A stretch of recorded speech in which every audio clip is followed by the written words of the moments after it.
You know that image, right? The Garden of Eden. Adam and Eve are there, and in the quiet of the evening, they hear a sound they know well. God is coming for a walk. It's this picture of absolute peace and harmony. But what if I told you that peaceful scene might be completely wrong? Here it is, Genesis chapter 3, verse 8.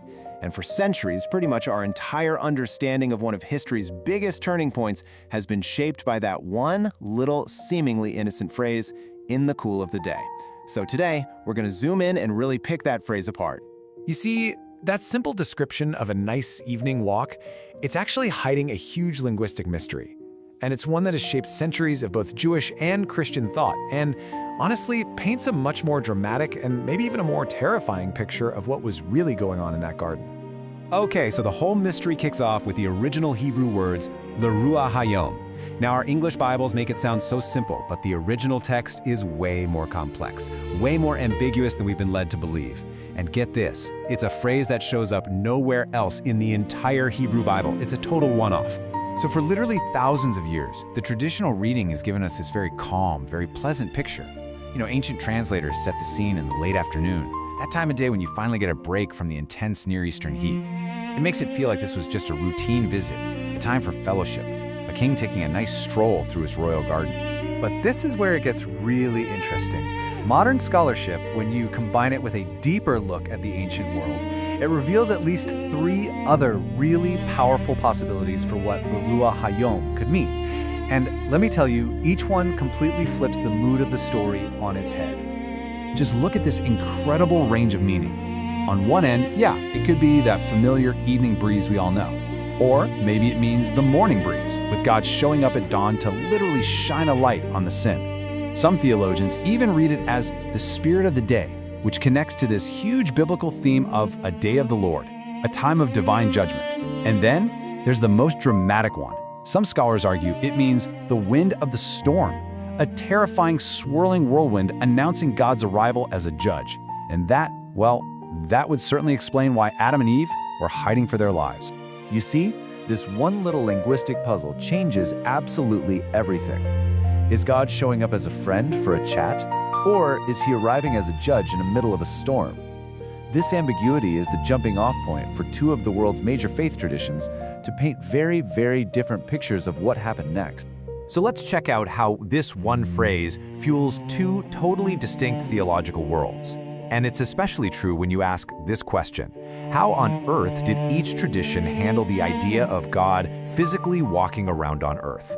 Jewish tradition, which is deeply committed to the idea that God doesn't have a physical body, really zeroed in on the sound. What they heard was the voice of God, his word or his divine presence moving through the garden, not his actual footsteps. Christian tradition, on the other hand, often saw this as an early appearance of the pre-incarnate Christ, the divine logos or word of God taking on a physical form, really emphasizing God's closeness to humanity. And Jewish thought has been incredibly consistent about this over the centuries. From the ancient Aramaic translations, the Targums, all the way to medieval giants like Rashi, the teaching was crystal clear.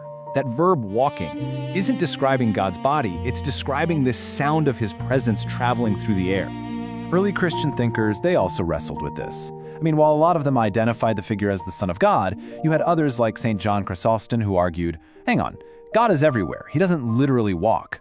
He believed God created a sound or an appearance that humanity could perceive, sort of a divine accommodation, a way to get Adam's attention in a way he could understand. And both traditions see so much symbolism in the timing. Was it a standing appointment for fellowship that was now tragically broken by sin? Or was it the end of the day, a time for accountability? Maybe it symbolizes a gentle judgment, God approaching in a breeze, not a firestorm, to give them a chance to come clean. Or, as some Jewish traditions believe, this was the very first day of judgment, the prototype for every day of reckoning that has ever happened since.